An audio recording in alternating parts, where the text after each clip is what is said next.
Hello, good morning my sweet students. How are you today? I hope you fine there. Nah, sekarang kita akan melanjutkan pembelajaran kita di bab yang ke-9, yaitu hidup rukun. Arti hidup rukun. Nah, kira-kira apa arti hidup rukun menurut anak-anak, Miss? Ya, rukun itu berarti baik dan damai, tidak bertengkar, bersatu hati, sepakat, ya. Nah, sehingga hidup rukun berarti hidup bersama dengan damai. Nah, di dalam kita berhidup rukun, kita akan damai, tidak ada yang namanya bertengkar, tidak ada yang namanya berkelahi, tidak pula saling mengejek dan menghina. Jadi kalau ada yang mengejek, ada yang menghina, itu dia tidak hidup rukun, ya.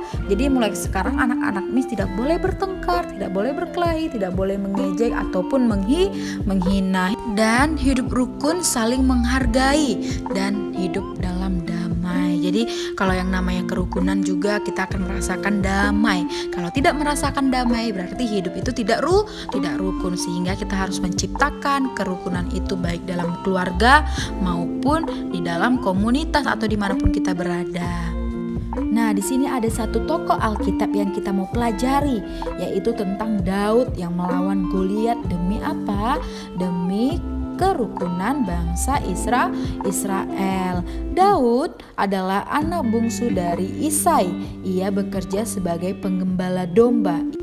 Daud adalah seorang pemberani. Nah, suatu hari Isai menyuruh Daud melihat keadaan kakak-kakaknya yang ikut berperang. Saat itu kerajaan Israel sedang menghadapi tentara Filistin yang sangat kejam. Nah, mereka mempunyai tentara yang bertubuh besar seperti raksasa yang bernama Goliat. Nah, bangsa Israel ketakutan menghadapinya. Daud melihat Goliat menghina nama Tuhan Allah Israel. Dengan berani, Daud maju untuk melawan Goliat. Nah, Daud mengayunkan dan melemparkan pengumbannya sehingga batu di dalamnya melayang dan mengenai dahi Goliat. Goliat terjatuh dan mati. Bangsa Filistin lari ketakutan sehingga bangsa Israel menang dalam perang itu. Nah, itulah cerita tentang tokoh Alkitab, yaitu yang bernama Daud. Dia melawan Goliat. Lalu di situ nanti ada diceritakan tentang dia bertemu dengan Yonatan, putra sulung dari Raja Saul. Nah, sejak saat itu si Yonatan dan Raja Saul dan seluruh Israel mengenal Daud. Jadi nanti kalian boleh baca di halaman 74 sampai dengan 75. Nah, itu dia, kita harus menciptakan yang namanya hidup rukun. Oke anak-anak Miss?